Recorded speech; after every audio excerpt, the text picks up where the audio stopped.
바로 수업을 해볼까요? 저번 시간에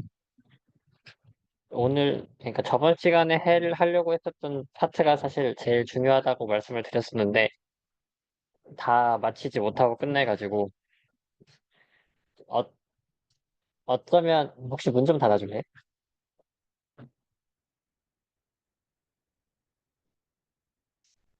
감사합니다. 어쩌면 다행이라고 생각을 하고 있습니다. 중요한 내용을 한 번 더 다시 정신이 맑을 때 다룰 수가 있으니까.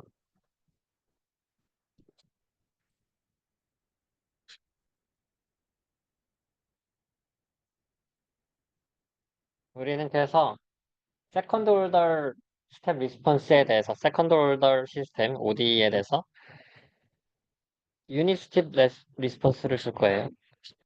뒤는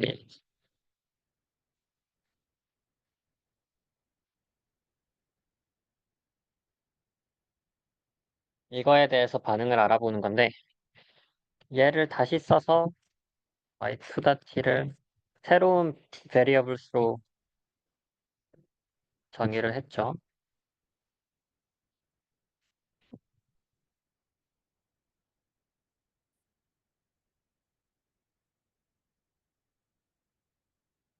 이랬을 때 이거를 케이스를 세 개로 나눴습니다. 제타가 1보다 크면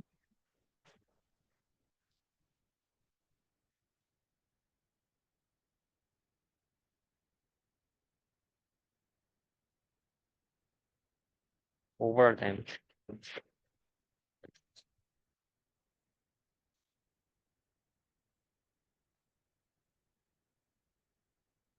이렇게 케이스를 세 개를 나누고 오버댐프드, 크리티컬리 댐프드는 대략적으로 퍼스트 올더 시스템이랑 비슷하게 이런 형태의 그래프를 가는 것을 보였어요. 저번 시간에 라플라스 트랜스폼으로 이걸 유도를 해볼 수도 있었고, 이게 뭐 대략적으로 어떤 캐릭터리스틱들을 가지고 있는지를 봤는데,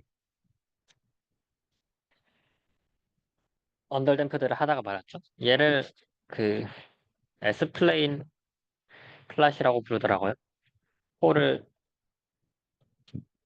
S플레인 플랫 혹은 폴제로 플랫이라고 부르는데, 폴의 위치를 보면 오버댐프드는 두 개의 디스팅트한 폴이 2열 넘버에 위치해 있는 거고, 크리티컬 댐프드는 같은 위치에 두 개의 폴이 이렇게 겹쳐서 있는 거고, 언더댐프드는 허수, 여기가 실수축이고 여기가 허수축인데 이미지너리 넘버가 두 개가 있는 거잖아요. 그래서 언더댐프드 케이스가 이렇게 되는 걸로 볼 수 있습니다. 그래서 오버댐프드나 크리티컬리 댐프드는 둘 다 비슷하게 이런 식으로 되지만 언더댐프드는 오실레이션이 발생해서 뭐 이렇게 된다.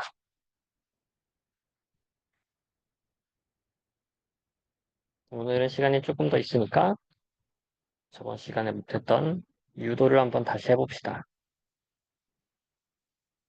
그래서 마찬가지로 언더댐프드 케이스에서도 라플라스 트랜스폼을 이용하면은 솔루션을 구할 수가 있어요.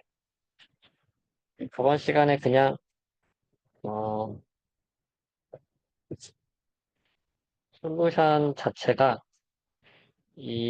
이거의 솔루션을 구하는데 제타가 1보다 작은 경우에 대해서 폴의 위치가 마이너스 제타 오메가 마이너스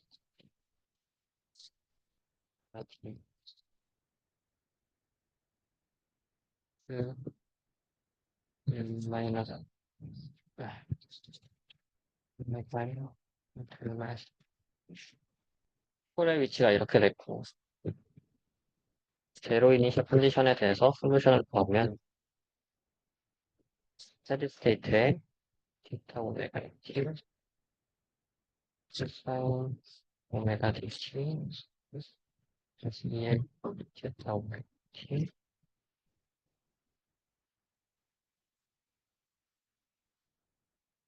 그리고 제타 나인 오메가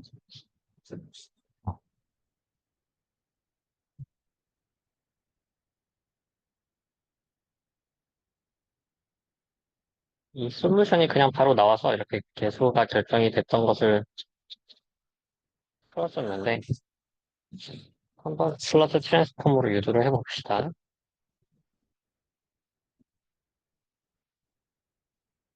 그럼 YS는 GS UX에서 GS는 S제곱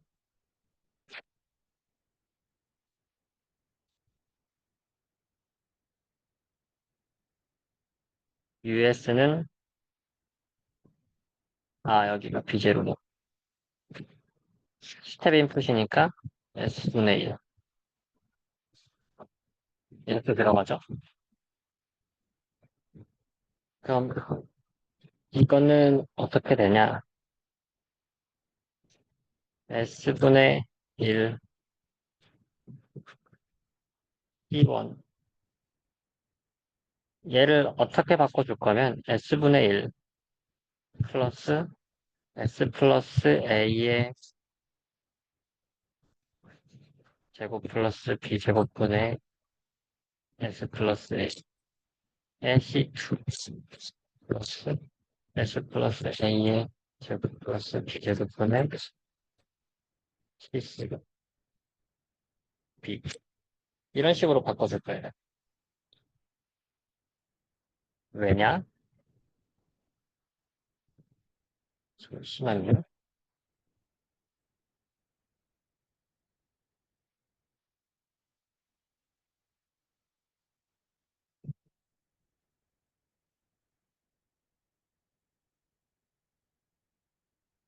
라플라스 트랜스폼 테이블을 보면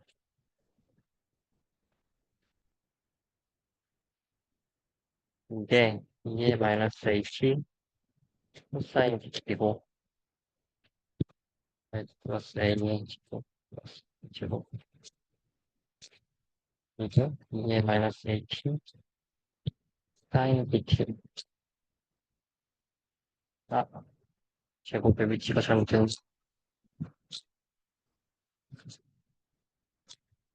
이게 라플라스 트랜스폼의 테이블에서 이게 이런 식으로 바뀌는 것을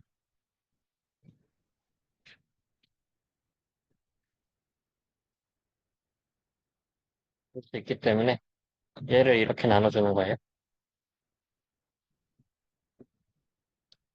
그럼 저렇게 나눠준다고 했을 때 얘를 계산을 다시 해주면 원래식 자체는 S분의 1 마이너스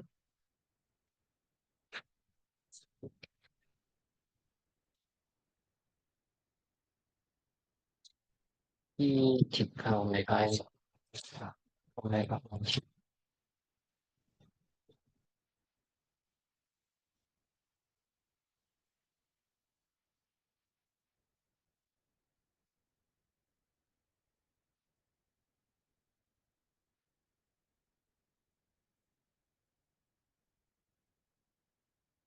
이거 맞는 거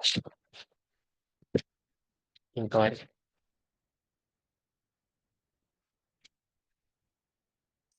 이렇게 나와요. 상수도를 다 계산을 해줘. 그럼 오메가 n제분의 b제로는 사실상 y제로에 s분의 1이 1 마이너스로 가고 얘를 다시 바꿔주면 s 플러스 제타 오메가 n은 플러스 제타 제곱 오메가 n 제곱이 더해졌으니까 오메가 n 제곱에서 제타 제곱 오메가 n 제곱을 빼줘야 돼.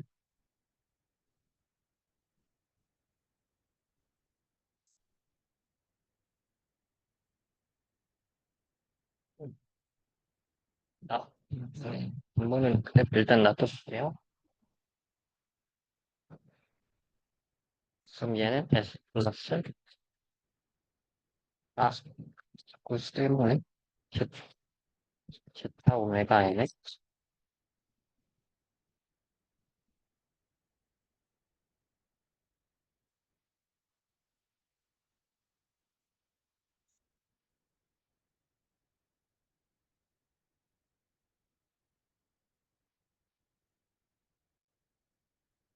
제타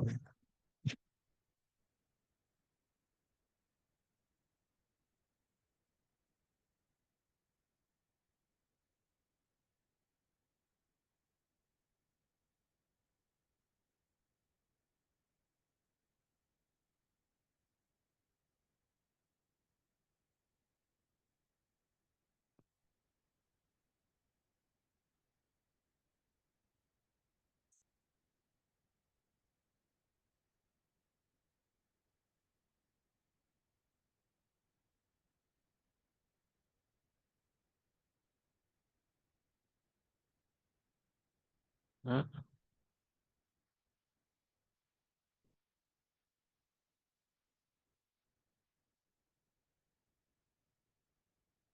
그럼 이거를 다시 써주면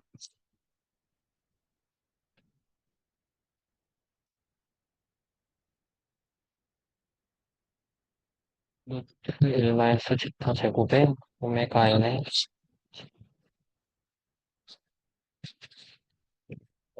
오메가 플러스 얘를 어떠한 개수 곱하기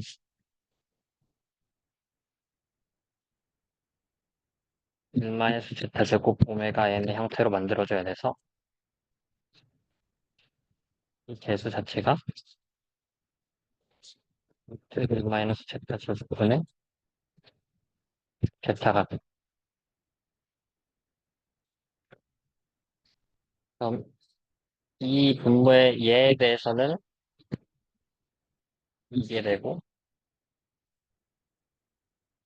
얘에 대해서는 이게 되기 때문에 라플라스 트랜스폼을 역전하는 해주면 마이너스 2의 마이너스 제타 오메가 n t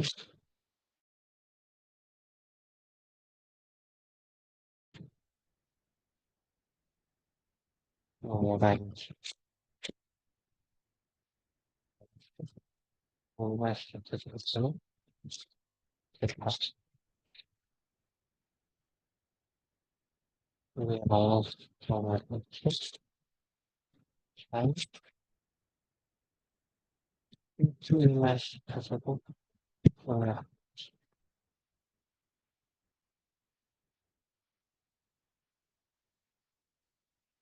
이런 식으로 유도가 되는 것을 볼 수 있습니다.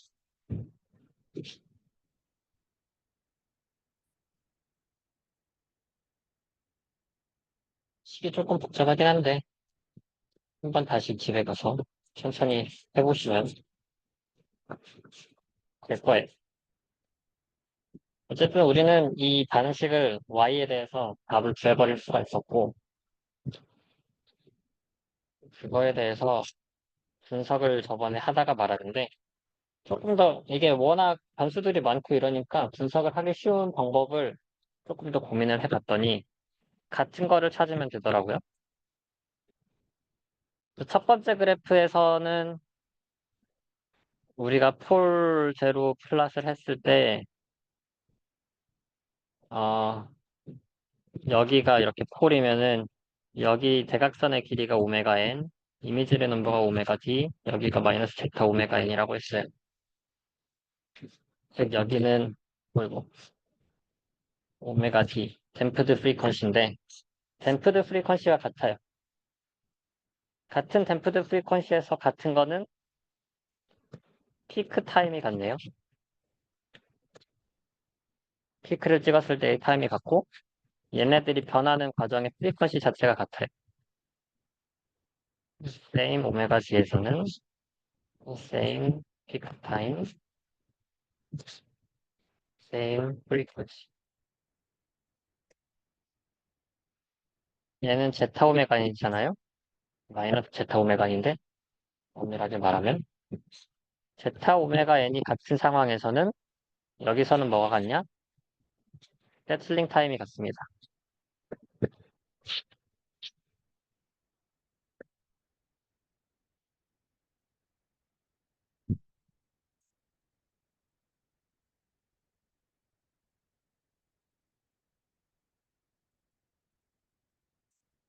여기에서는 뭔가 같은 것을 찾기가 어렵고 네 번째 그래프에서는 같은 거를 봤을 때 오버슛이 같아요. 여기서 같은 것은 여기의 각도 사인 세타가 제타라고 했어요. 저번 시간에. 그래서 같은 제타 댐핑 레이시오에 대해서는 same 오버슛이다.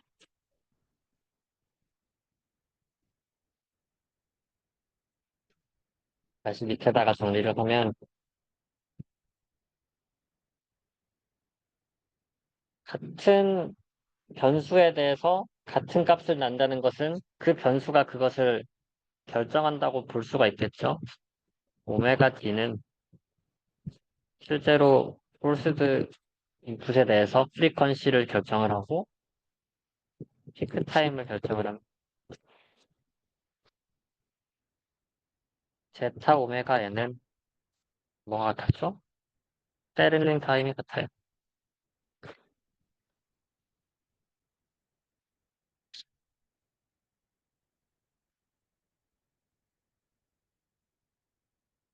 제타가 같으면은 오버슛의 마그네틱 크기가 나.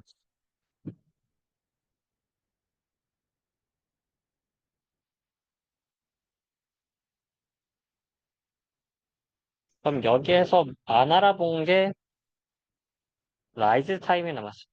보통 우리가 조사를 할 때, 리스폰스에 대해서 조사를 할 때, 세틀링 타임이 있었고, 라이즈 타임이 있었고, 피크 타임이 있었고, 그 다음에 오버슛의 크기가 있었거든요. CS 나왔고, 피크 타임 TT 나왔고, 오버슛 나왔는데, 라이즈 타임이 아직 안 나왔네. 라이즈 타임은 어떻게 되냐를 봐야 되는데, 라이즈 타임이 우리가 정의할 때는 그 스테디 스테이트에 얼마나 빨리 도달하는지가 라이즈 타임이에요.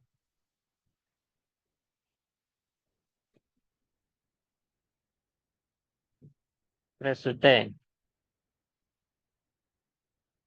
제타 오메가 n이, 제타 오메가 n의 크기가 커지는 거는 라이즈 타임한테 영향을 거의 안 미쳐요. 약간의 차이는 있지만. 여기에서 얘의 크기는 오메가 D가 커지는 거죠. 오메가 D가 커지면 커질수록 라이즈 타임이 작아집니다. 오메가 D가 커질수록 라이즈 타임은 작아집니다. 사인 세타가 제타니까 여기가 제타가 0이고 여기가 제타는 1인 경우잖아요. 제타가 커지면 커질수록 라이즈 타임은 점점 좀 커지네요. 피크 여기 스테디 스테이트에 도달하는 시간이 점점점 길어지니까 라이즈 타임이 작아지는 기준으로 하면은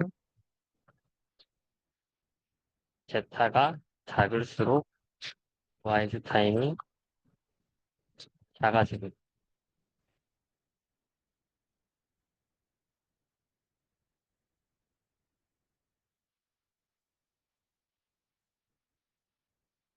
여기에서는 이 제타가 같은 상황에서 이 대각선의 길이가 오메가 n이라고 했잖아요. 그러니까 여기서는 오메가 n만 변하는 건데 오메가 n이 커질수록 라이즈 타임이 작아지죠. 오메가 n이 커질수록 라이즈 타임이 작아집니다.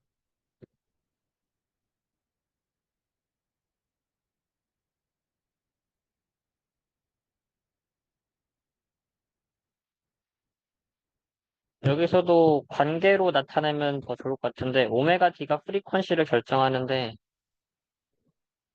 어, 오메가 D가 커지면 커질수록 프리퀀시가 빨라지죠. 오메가 D가 커지면 커질수록 오메가 D는 프리퀀시를 결정하지만 오메가 D가 커지면 커질수록 더 빠르게 왔다 갔다 하니까 프리퀀시가 더 크다라고 볼 수가 있는 거고 피크 타임은 짧아집니다.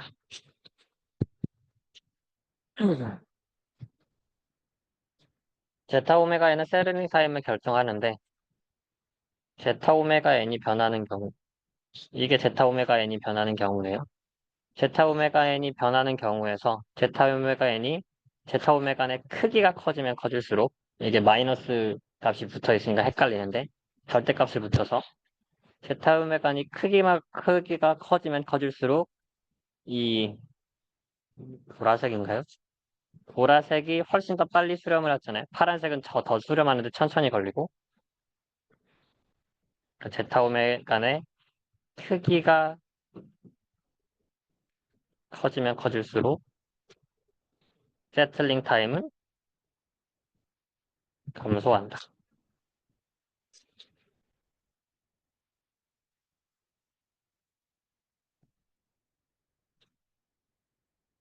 오버슛이 제타가 오버슛을 결정하는데 제타가 커지는 게 뭐 이 경우로 볼 수 있겠네요. 제타가 점점점 0에서부터 1로 커지니까.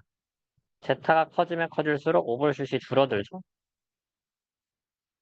제타가 커지면 커질수록 오버슛이 줄어듭니다.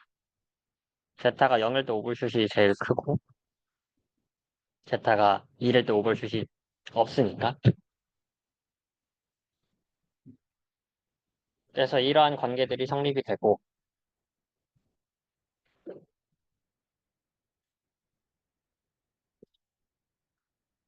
또 다시 한번 써보면 TP는 프리퀀시에 결정되는 오메가 D에 결정되는 함수잖아요. 그래서 어떠한 형태의 오메가 D에 대한 함수일 텐데 얘는 오메가 D분의 파이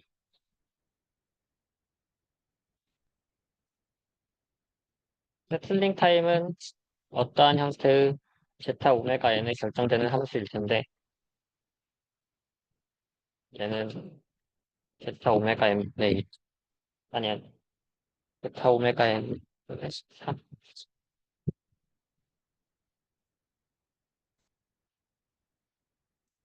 오버슛은 어떠한 형태의 함수를 다르게 제타에 결정되는 함수일 텐데 얘는 2의 마이너스 루트 1 마이너스 다시 분의 제타 파이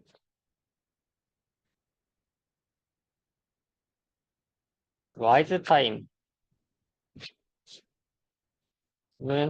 오메가 D, 제타, 오메가 n에 다 영향을 받는 걸 볼 수 있어요. 오메가 D가 결국 제타와 오메가 n으로 써지는 거니까 오메가 D는 1 마이너스 제타 제곱 오메가 n이 주는 그러니까 오메가 n과 제타에 결정되는 함수라고 볼 수 있는데 뭐 오메가 D로 표현을 해도 상관이 없고 어?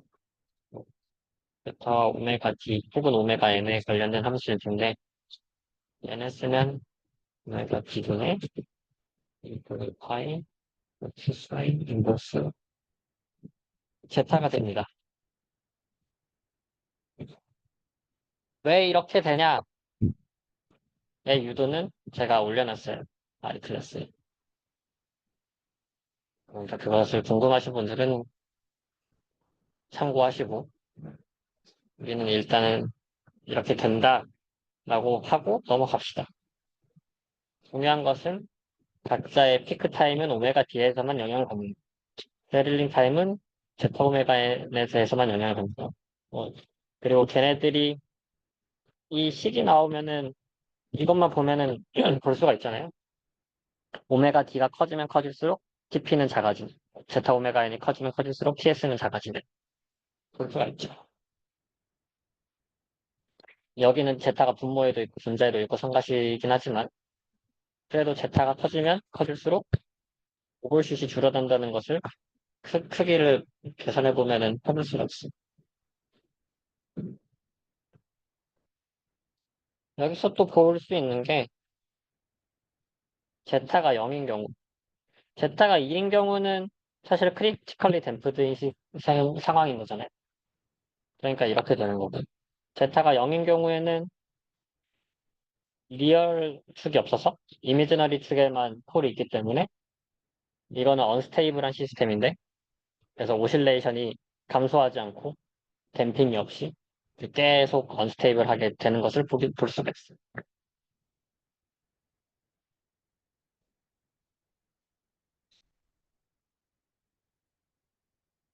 그래서 보통 이 네 가지의 변수들만 이용하면은 대부분의 시스템들을 분석을 할 수가 있고 얘네 얘 같은 경우에는 약간의 어프로키메이션이 들어간 거긴 한데, 그래도 볼 수 있습니다. 그래서 예제를 가져와서,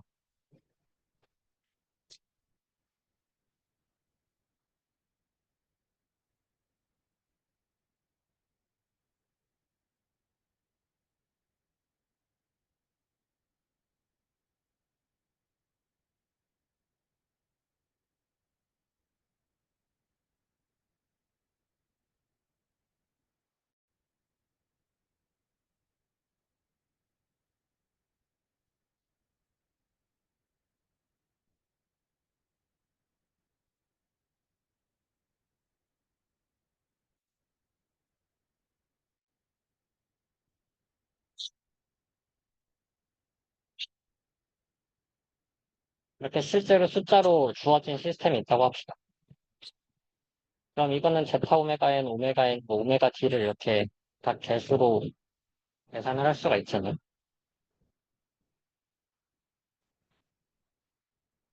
그래서 값을 구할 수 있고, 여기에서 스테디 스테이트는 이깁니다. y2-랑 y-0으로 가면 수렴은 1로 가고, 폴은 풀어보면은 마이너스 1 플러스 마이너스 1 근해 공식을 이용해서 풀면 됐겠죠. 이랬을 때 y의 식을 보면 이게 마이너스 t, 사인스 t, 사인스 t분은 마이너스 t, 사인스 t가 됩니다. 이거는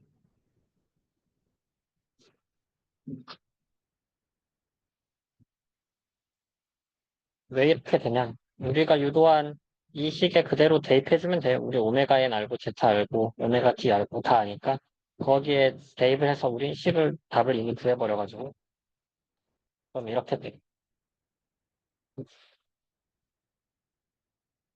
여기에서 그럼 각자의 세틀링 타임 사실 여기서 언더댐프드에서 세틀링 타임은 사실 3타우 타임 컨스턴트의 3배 이게 퍼스트 오더 시스템에서 이렇게 됐잖아요. 여기서도 똑같이 됩니다. 똑같이 되는 이유가 똑같은 개수로 감수를 하기 때문에 사인 코사인이 붙었을 뿐이지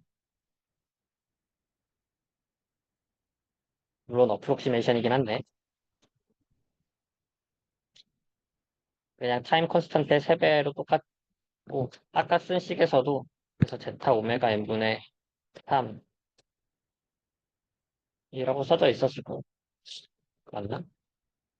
그쵸? 글씨를 너무 못 쓴다. 참,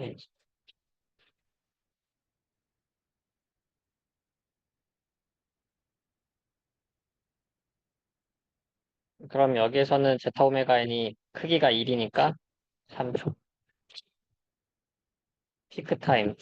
TP는 오메가 d분의 파이. 3분의 파이. 오버슛. 오버슛의 크기는 뭐 이 YT를 알고 있으니까 Y 스테이트의 원래 오버슛의 정의가 TP에서 Y 이 크기를 구한 거거든. 이렇게 해서 여기에다가 이걸 직접 넣어서 계산을 해도 되고 우리는 이미 공식을 알고 있으니까 마이너스 제타 제곱분의 아이, 이거를 제타를 계산을 해보면 0.3 라이드 타임은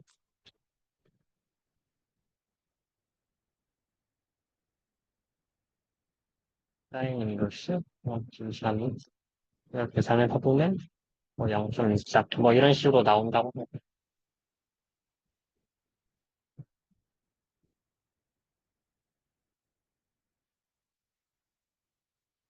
여기서 오메가 D가 3이니까 얘는 주기가 3으로 결정되는 함수일 텐데 세를링 타임은 3초이고 피크 타임은 3분의 파이니까 대충 3.14를 나누기 3을 하면은 1.6초일 거고,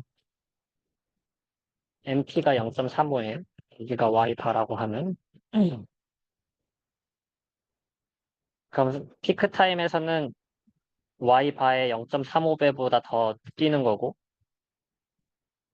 라이즈 타임은 0.63이니까 처음에 찍을 때는 여기가 0.63. 대략적으로 뭐 이렇게 되면서 여기가 5%에 드는 세틀링 타임. 뭐 이런 식으로 그래프가 그려지는 것을 예감해 볼 수가 있겠죠.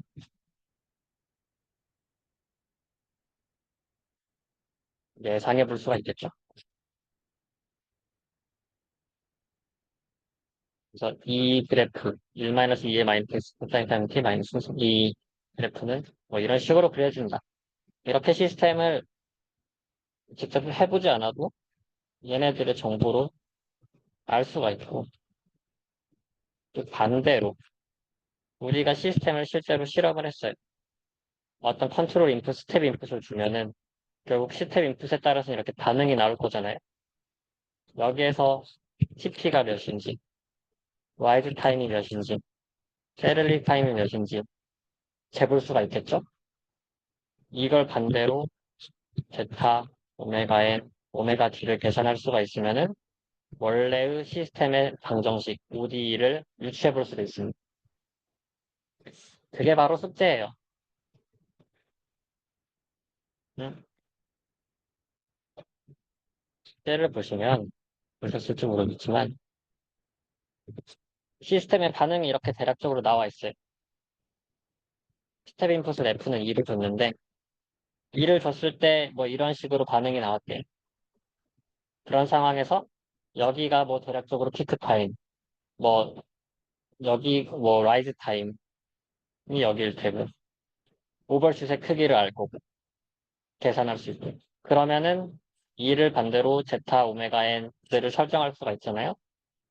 그럼 얘 시스템의 ODE 방정식을 mbk라는 베리어블로 쓰고 그 mbk에 해당하는 게 제타 오메가 n으로 나타나실 텐데 제타 오메가는 구하면은 mbk를 구할 수가 있겠죠. 그게 숙제입니다.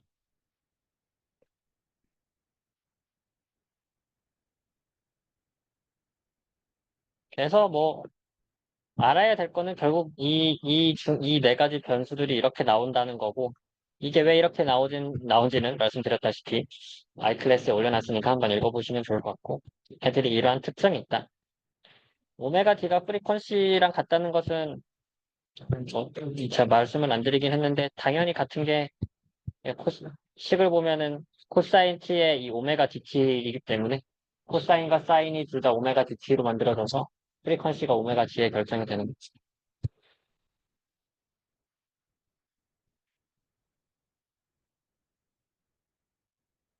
이렇게 해서 세컨드 오더 시스템의 리스폰스에 대해서 연달점프들까지 알아볼 수 있었고,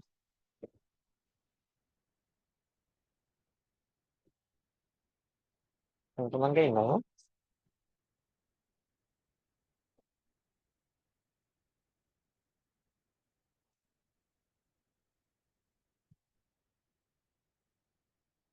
일단 쉬는 시간 느낌으로 순서 체크를 합시다.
그리고 제가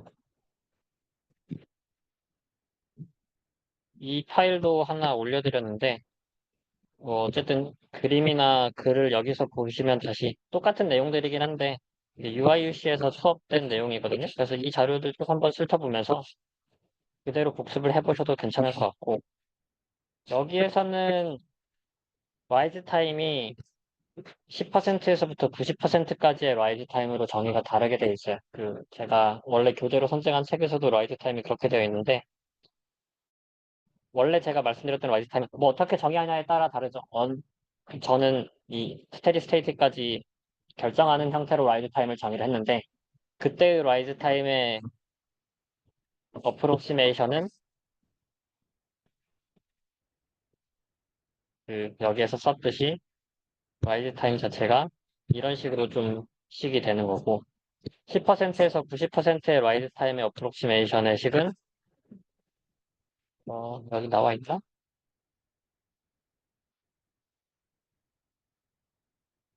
나와 있을 텐데 이런 식으로 어프로시메이션이 훨씬 더 간단하게 되는데, 이게 제타가 0.5의 근처일 때만 어프로시메이션이 되는 거고, 조금 더 베타가 바뀌면은 덜 정확해진 어프로시메이션이라서, 저는 제가 한 라이즈 타임을 기반으로 말씀을 드릴 거고요. 근데 뭐 교재마다 사람마다 정의하는 차이가 있다 식으로 이것을 보면은 될 것 같아요. 더불어 각도도, 저는 이 여기를 각도를 세타로 해서 제타가 사인 세타로 정의를 했는데, 얘는 각도가 여기로 정의를 했기 때문에 제타가 코사인 세타가 되나? 그런 식으로 뭐 그 차이는 있지만 사실상 같습니다. 네, 그럴 거예요.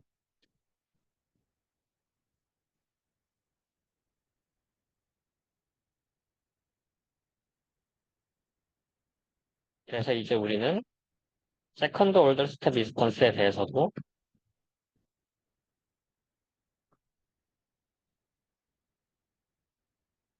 세 가지 경우가 있잖아요. 그 세 가지 경우를 다 알아봤자 이제 넘어가야 될 것은 higher order system.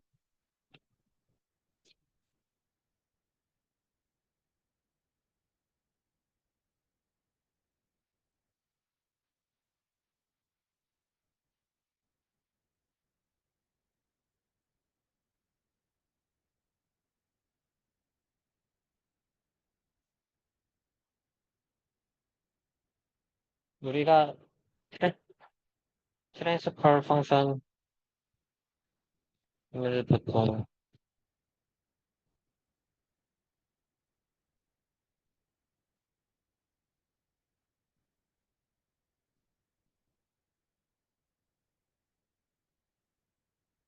이렇게 정의를 하잖아요. 근데 higher order 시스템에서도 가장 간단하게 알 수 있는 게 스테디 스테이트예요. 여기에서의 S항들, 시간으로 미분 항들은 t가 무한으로 가면 다 0으로 수렴을 하니까 y 반은 결국 a0의 b0인데, 그냥 트랜스퍼 펑션에서 g 0으로 바꾸고요.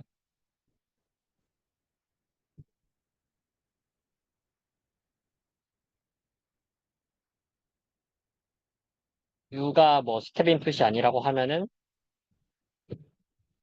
ys는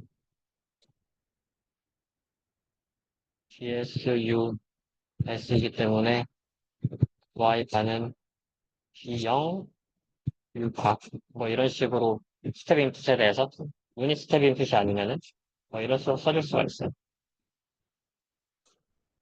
있을 때 이 G0, 이 인풋에 대해서 얼마만큼 크기가 커져가지고 스테디 스테이트가 나오는지를 DC 게인이라고 합니다.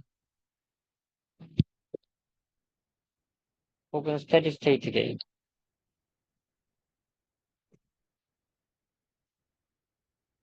이거는 퍼스트 올더든 세컨드 올더든 그 이상의 하이어 올더든 다 똑같이 DC 게인을 이렇게 쉽게 찾아낼 수가 있어요. 왜 DC 개인이냐? DC가 뭐죠? 직류잖아요. 뭐, 예전에 직류 교류하면서 그때 시스템에서 만들어져서 이게 인풋을 보통 뭐 볼티지나 이런 걸로 줬을 때 DC 게인이라는 게 결국 일정한 볼티지를 주는 거잖아요. 스텝 인풋을 준다고 생각을 했을 텐데 그 스텝 인풋을 줬을 때 이게 얼마만큼 크게 커지냐 거기에서 약간 기원된 게 아닐까라고 생각을 합니다. AC 게인은 반대로 이게 사인 인풋을 줬을 때 사인이 어떻게 바뀌는 건 뭐 이런 것을 나타내는 거고 여튼 이걸 DC 게인이라고 부르죠. 그리고 이 트랜스퍼 펑션에서 이 분모의 영어가 denominator, 분자의 영어가 numerator. 분모가 0이면, denominator가 0이면은 이게 폴의 위치를 구할 수 있는 거였고, numerator가 0이면은 제로의 위치를 구할 수 있는 거였잖아요. 우리는 이제까지 제로가 없는 시스템에 대해서만 분석을 했는데, 제로가 있으면 어떻게 되냐에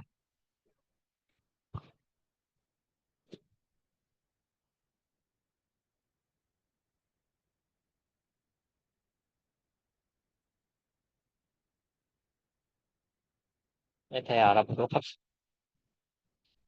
제로가 있으면은 시스템이 굉장히 복잡해지고 알 수 없는 상황이 돼서 이것을 딱 말해서 이건 이런 시스템이야라고 하기는 어려운데 그래도 그나마 가장 간단한 시스템에 대해서는 조금의 분석을 해볼 수가 있어요.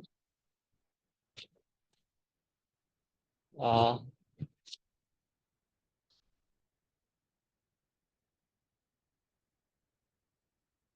그대로 우리가 2차 시스템을 가져와서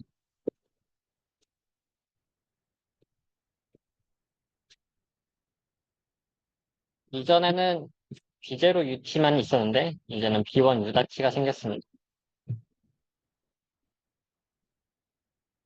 원래는 S제곱 플러스 A1S 플러스 AA0분의 B제로여가지고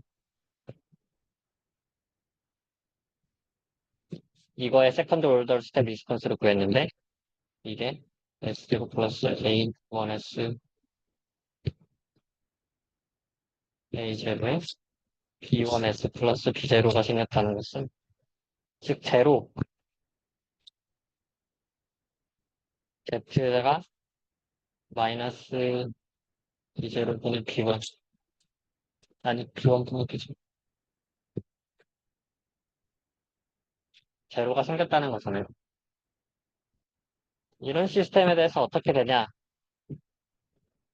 볼 때, 제로가 있는 시스템을 분석하기 위해서는 먼저 제로가 없는 시스템을 분석을 합니다. 무슨 말이냐? 이원이 0이라고 가정을 해. 그럼 우리가 알고 있는 원래의 시스템이잖아요. 우리가 방금까지 분석을 했던 그때의 시스템의 y를 y0라고 하면은 B1이 존재하는 형태의 시스템에 그래서 y1은 y0에 제로분의 1, y0는 같이.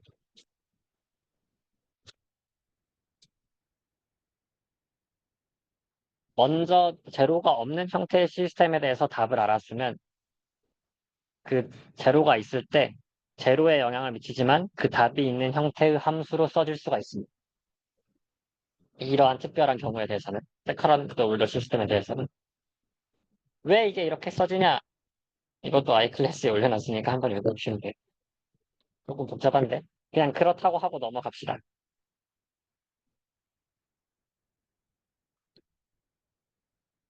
그랬을 때 이거 제가 안 가져왔네.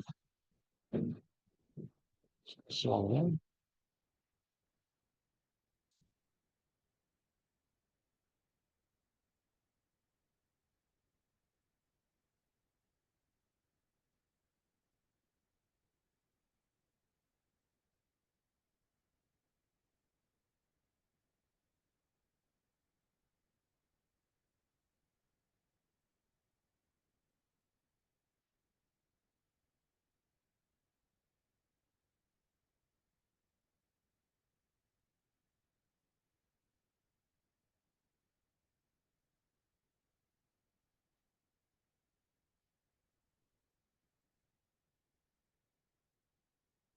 제로에 대한 영향을 나타낸 그래프를 보면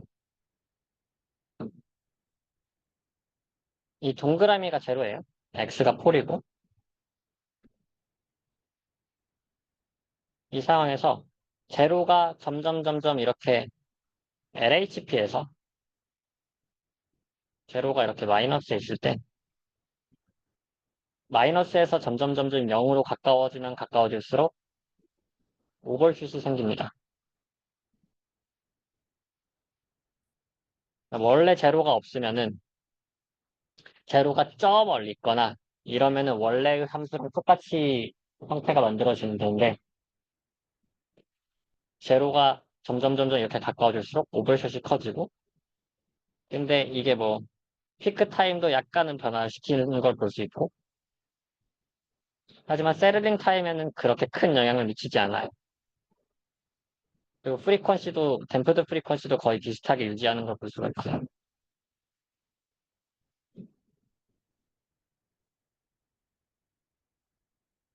와이즈 타임은 제로가 제로의 크기가 이렇게 작아질수록 와이즈 타임도 작아지는 걸 볼 수가 있는. 반대로 제로가 RHP, 제로가 양수다.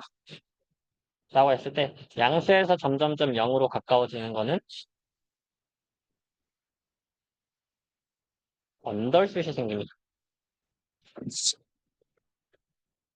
어,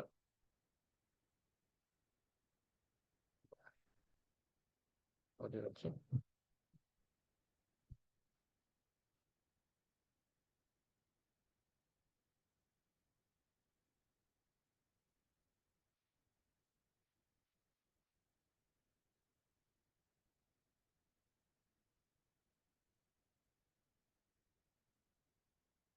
그래서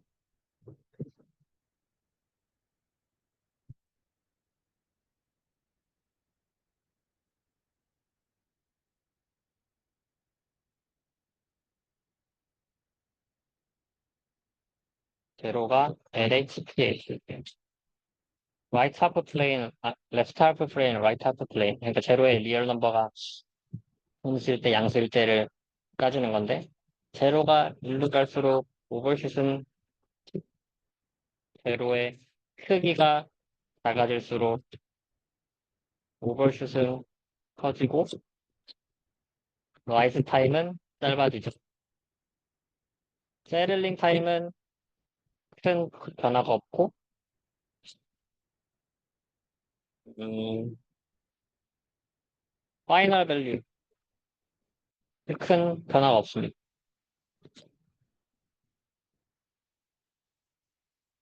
반대로 RHP에서는 제로의 크기가 작아질수록 여기서는 오버슛을 정의하는 새로운 그게 아니, 뭐 언더슛을 정의해야 될 것 같은데 언더슛이 커지고 뭐 굳이 따지자면은 이런 시스템이 좀 이상하긴 하지만 와이드 타임 자체가 늘어나긴 하네. 여기서도 마찬가지로 세르링 타임이나 뭐 스테디 스테이트, 주시 개인에는 총 변화가 없어. 이게 왜 이렇게 일어나는지를 생각을 해보면 y1은 y0에 마이너스 z분의 1, y0 다 c라고 했잖아요.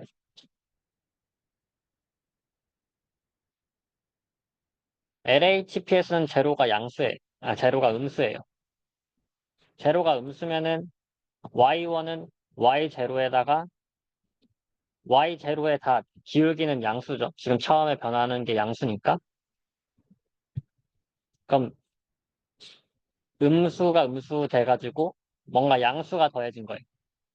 그러니까 이 파란색이 오리지널 함수인데 오리지널 함수보다 y1은 더 제로에 때문에 더 커지는 형태의 함수가 발생하는 거죠.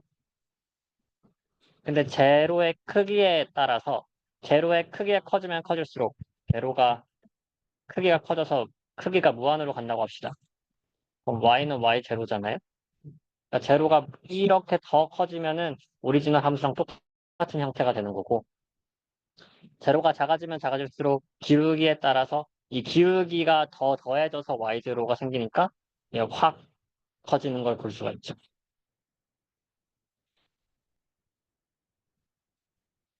근데 스테디 스테이트는 왜 안 변하냐? 세들링 타임이나. 세들링 타임도 시간이 좀 지나고 나서에 발생하는 거잖아요? 시간이 지나고 나면은 y0의 닷은 결국 수렴을 해요. t가 무한으로 가면 얘는 수렴이 되는 거고, 시간이 지나면 지날수록 y0의 닷의 영향력은 적어지기 때문에, 그럼 시간이 충분히 크다. 그럼 y1과 y0는 비슷해져서 세리능 타임은 그렇게 큰 차이가 없어진다고 해석할 수 있습니다. 언더슛도 마찬가지로 언더슛은 제로의 크기가 양수니까 그럼 y0에다가 처음에 기울기, 그러니까 음수로 이렇게 빠지기 때문에 그래서 처음에 이렇게 오히려 그게 많이 빠지게 되면 감소했다가 이렇게 되는 식으로 볼 수가 있죠. 여기도 마찬가지로 근데 제로의 크기가 무한으로 가면 사실상 y1은 y0랑 똑같아지는 거고 거의 비슷한 상태. 뭐 일어난다. 또 해석할 수 있어.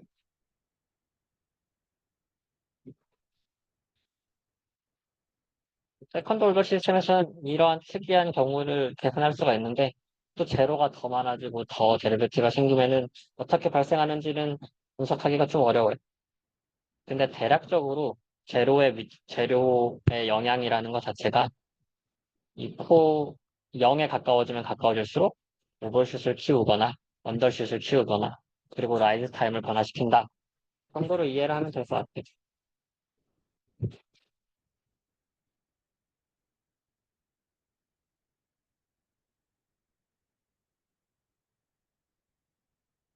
그러면 이제 스테디 스테이트 게인 알았고 제로에 대해서 영향을 알았고 제대로 된 하이어 올더 시스템에 대해서 분석을 해야 되는데 얘는 사실 별거 없습니다. 우리가 폴 제로 플롯을 그리면은 이제까지는 폴이 뭐 이렇게 있거나 같은 위치에 겹쳐 있거나 이미지너리에서 이렇게 있는 거였잖아요. 뭐 여기에 이제 제로가 하나씩 추가가 될 수도 있고 이런 건데 결국 도미넌트한 거는 이 0에 가까운 형태의 폴이에요. 폴과 제로에. 왜냐? 뭐 얘가 2에 마이너스 10치고 그러니까 2에 마이너스 치면은 얘는 이미 엄청나게 빠르게 지워져 버리는 애기 패스트한 애들이기 때문에 실제로 Y에 영향을 미치지 않고 얘가 많이 영향을 미치게 되는 거잖아요. 하이어 올더 시스템을 하면은 결국 폴이 훨씬 더 많아진다는 건데 어떻게 될지 모르지만 가장 0에 가까운 형태의 폴만 봅니다. 나머지는 무시하고 가장 가까운 폴이 이렇게 컴플렉스면은 페어로 존재하고 가장 가까운 게 리얼 넘버다 라고 하면은 하나로 존재해. 그럼 이 하나라면 얘는 그냥 퍼스트 올더 시스템으로 어프로키메이션을 하고 컴플렉스면은 세컨드 올더로 어프로키메이션을 하는 겁니다. 물론 더 좋으면은 이게 근처에 폴이 두 개다라고 하면은 근처에 세컨드 올더로 어프로키메이션을 해도 되겠죠. 근데 보통은 그냥 제일 중요한 거에 반응만 살피고 나머지는 무시하자. 물론 무시를 하면 안 되는 경우도 있지만 무시하자가 그냥 하이어 올더 시스템을 분석하는 방식입니다.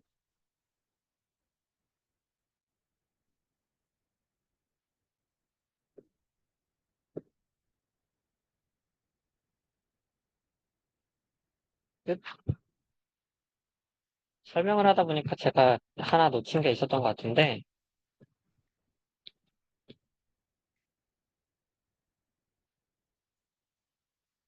여기 세들링 타임이 퍼스트 홀더이랑 비슷하게 3타우라고 했잖아요. 타임 퍼스트에 3배 가지고 3초 뭐 이런 식으로 제타 오메가의 분의 3 이런 식으로 해주셨는데 우리가 크리티컬리 댐프드에서 세를 타임은 3초가 아니라 약간 4.75초라고 했어요. 기억나실지 모르지만 그 조금 더 커져요. 이게 하나가 도미넌트한 게 있고 하나가 도미넌트하지 않은 게 있으면은 이게 뭐 5배에서 10배 차이가 나면은 얘만 따져가지고 얘를 기준으로 3배 해주면 되는 건데 얘가 폴이 근처로 오면 올수록 둘이 중첩되는 현상이 발생해가지고 세리닝 타임이 사실상 더 커져요. 마찬가지로 여기서도 이렇게 이미지널 넘버에 두 개의 폴이 있는 건데 이미지널 넘버가 적어지면 적어질수록 겹치게 되는 거잖아요. 겹쳤을 때는 4.75초인 거죠. 좀 많이 떨어지면은 3초라고 볼 수 있는데 그럼 그 과정에서는 4.75초에서 3초로 점점 이렇게 줄어드는 현상이 나타날 텐데 근데 그렇게 얼마나 변하는지 우리는 모르니까 대충 타우의 3배, 3배다라고 가정을 하고 이렇게 하는 거고 스틱컬리 댐프드는 사실 잘 안 따지고 그냥 이런 식으로 어프로시메이션을 하는 겁니다. 하지만 정확하게 3배는 아닐 수 있다. 얘네들도 이렇게 이미지는 넘버가 별로 없는 상황이면은 정확하게 3배가 아니라 세팅 타임이 3에서 4, 네, 4.75 사이의 배수일 거다라고 생각할 수 있습니다.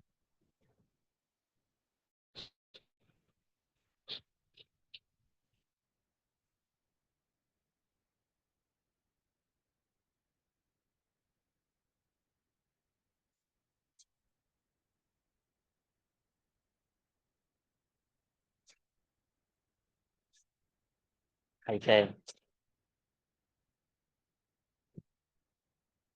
가볍게 그 다음 내용을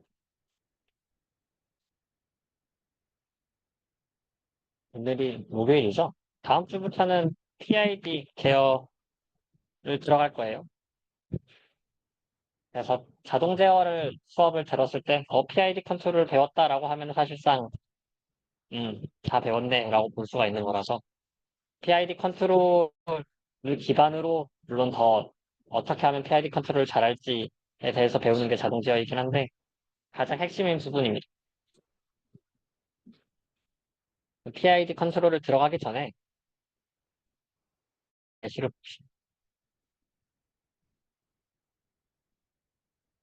10분 남았으니까, 어, 우리가 쿼드로터, 드론을 제어한다고 봐요. PID로.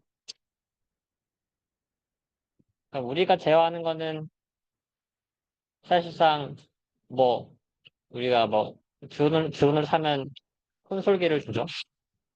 그래서 얘를 조정해가지고 앞뒤로 움직일 수가 있는데 드론을 뭐 상승할 수도 있고 옆으로 움직일 수도 있고 하는 제어기도 컨트롤러고. 근데 실제로 여기 물리적으로 들어갔을 때 우리가 여기 명령을 주는 것은 배터리에서 입력이 돼가지고 전압을 컨트롤하는 거거든요. 그럼 그 전압이 모터의 RPM으로 들어가고 모터의 RPM이 프로펠러랑 연결이 돼서 그 포르스가 만들어지죠. 그럼 이 포르스가 각사에 이렇게 만들어지고 토크가 만들어지는데 이것 때문에 실제로 드론이 움직이게 되는 거란 말이에요. 이 움직이는 시스템은 다이나믹스 모델링을 하면 될 거고. 그랬을 때 드론을 보통 제어를 할 때, 어, 어떻게 제어를 하죠? 헬리콥터라고 봅시다.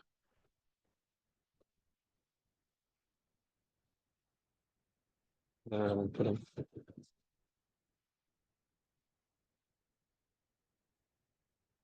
헬리콥터에 전체 날개가 있고 꼬리 날개가 있잖아요. 얘를 이렇게 돌렸어요. 그러면은 관성력 보존에 의해서 헬리콥터의 날개가 돌면은 회전 관성 보존 때문에 헬리콥터 자체가 이렇게 돌아가게 되거든요. 그런 식, 그것을 막기 위해 꼬리 날개가 있어서 꼬리 날개를 반대로 맞춰줘서 가군 동량을 보전해줘서 얘가 안 돌아가게 하잖아요. 드론도 마찬가지입니다. 두 개가 클락와이즈로 돌면은 얘도 카운터 클락와이즈를 맞춰가지고 보통을 해주고 여기에서 이 두 개의 힘의 크기가 커고 얘 두 개의 힘이 작다. 그럼 드론이 살짝 이렇게 기울어지잖아요. 살짝 기울어진 채로 가면은 왼쪽으로 이동할 수가 있는 거죠. 그래서 이 폴스를 드론으로 해가지고 드론이 정해진 트레젝토리가 있어요. 3차원의 트레젝토리가 있을 때 이 트레젝토리를 어떻게 따라가냐에 제어는 트레젝토리 옵티마이제이션. 이거는 뭐 LQR이나 MQT나 PID로도 할 수 있죠. 이런 식으로 제어를 하는 거고. 이 모터 RPM으로부터 폴스를 얼마만큼 만들어내냐 이것도 PID나 뭐 다른 형태의 제어들로 합니다. 물론 이것도 뭐 MPC나 이런 걸로 할 수가 있지만 얘네들은 훨씬 더 간단한 제어이기 때문에 얘를 로우 레벨 컨트롤러, 얘를 보통 하이 레벨 컨트롤러라고 합니다. 둘 다 같은 원리로 작동을 하고 각자의 시스템을 쓰는 건데 이 드론의 다이나믹스 모델은 뭐 쓰는 것처럼 이 모터의 다이나믹스 모델도 물리적으로 보면은 똑같이 쓸 수가 있어요. 모터는 그 시스템을 잘 보면 자석이 있고 이렇게 전선이 있고 전류가 흐릅니다. 그랬을 때 로렌츠 폴스가 발생해요.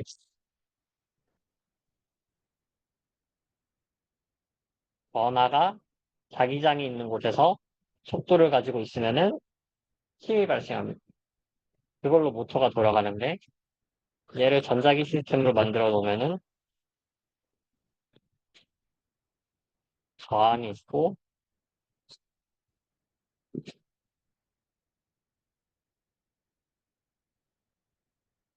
대충 그래도 이해를 해주세요. 이 모터가 있다. 그 물리적인 힘에 관한 시스템에서는 이 토크가 발생하고 이것은 뉴턴의 세컨드 로로 만들어질 수가 있고 전기에 대해서는 키르요프 볼티지 로를 통해서 이 전자 시스템과 물리적 시스템의 결합이라고 볼 수가 있어요. 모터가 돌아가는 이유 자체가. 여기에 백이앰프가 걸리는데 이상적인 모터의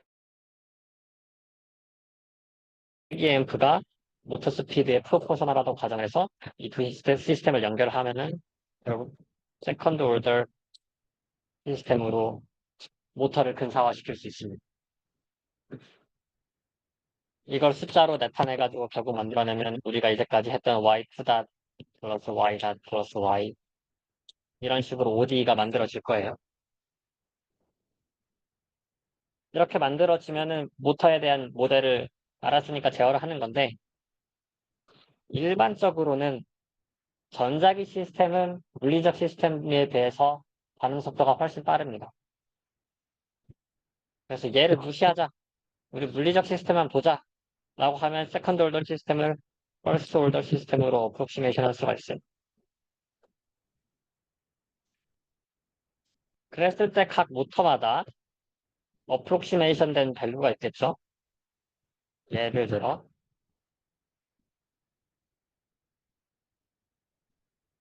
DC 모터의 11200이라는 어떤 회사의 제품의 경우에는 Y라 플러스 0.94Y 는 766.8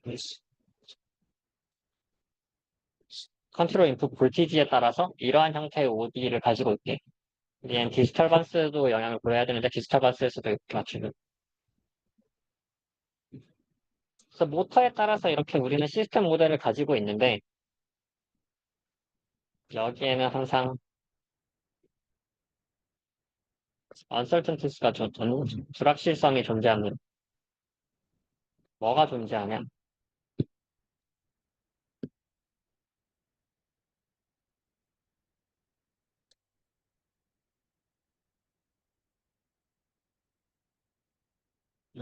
여기서부터는 메모를 해도 좋을 것 같아요.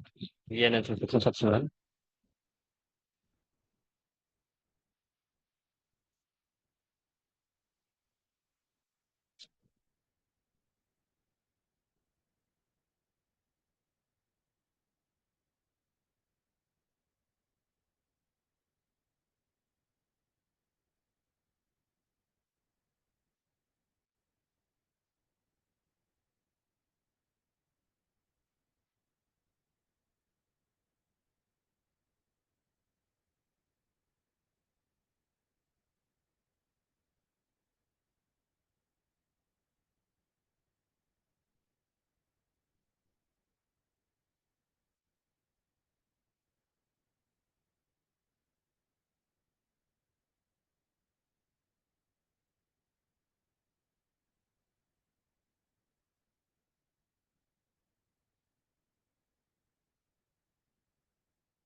우리가 일반적으로 이렇게 모터, 회사에서 모터를 사면은 뭔가 모델을 주어줄 거예요.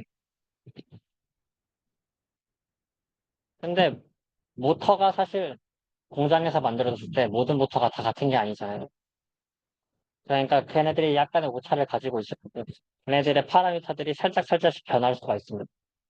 더불어, 모터 자체가 잘못 만들어졌을 수도 있는데, 모터가 뭐 시간이 지나서 에이징이 된다거나, 뭐 녹이 쓴다거나, 이랬을 때 변하는 그런 언설튼한 파라미터의 요소도 있을 거고, 애초에 지금 만들어낸 식도 전자 시스템을 빠르다고 가정을 했으니까 어프록시메이션 하는 거잖아요. 일렉트리컬 다이나믹스를 무시한 건데 그런 언모델드 다이나믹스 여기에 포함되지 않은 다이나믹스가 포함이 될 수가 있고 이게 우리가 리니어 시스템이라고 모델링을 했지만 이게 실제로 리니어 시스템인지 널리니어 시스템인지 우리는 그냥 대략적으로 그것 자체도 가정을 한 거기 때문에 어프록시메이션 한 것도 있고 여기에서는 컨트롤 인풋에 대한 제약 조건이 없어요. 근데 우리는 항상 맥시멈 볼티지, 미니멈 볼티지를 줄 수 있는 한계가 있기 때문에 이러한 형상들도 다 널리니어 이펙트에 들어갑니다. 더불어 컨트롤을 뭔가 U를 준다고 하더라도 우리는 이게 컨트롤이 뭐 스텝 인풋을 주는 것은 일정하게 되겠지만 뭔가 변화를 준다고 했을 때 컨티뉴어스하게 이렇게 만들어줄 수가 없고 얘를 항상 마이크로 프로세서로 하다 보면은 디스크릿 형태로 이렇게 줘야 되거든요. 타임 인터벌에 따라서. 메저먼트도 마찬가지로 디스크릿하게 메저먼트가 들어올 거고 이걸 처리하는 과정 자체가 할 수 있는 한계들도 있기 때문에 다 임플리멘테이션에서도 여러 가지 이슈들이 발생합니다.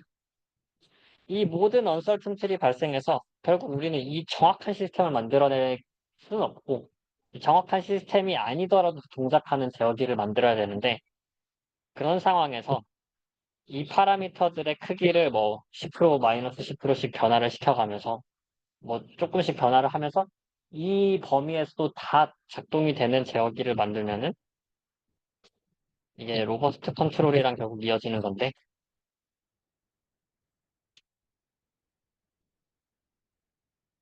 언설튼한 불확실한 파라미터에 대해서도 제어할 수 있는 제어기를 설계해야 된다가 중요한 포인트가 되겠습니다.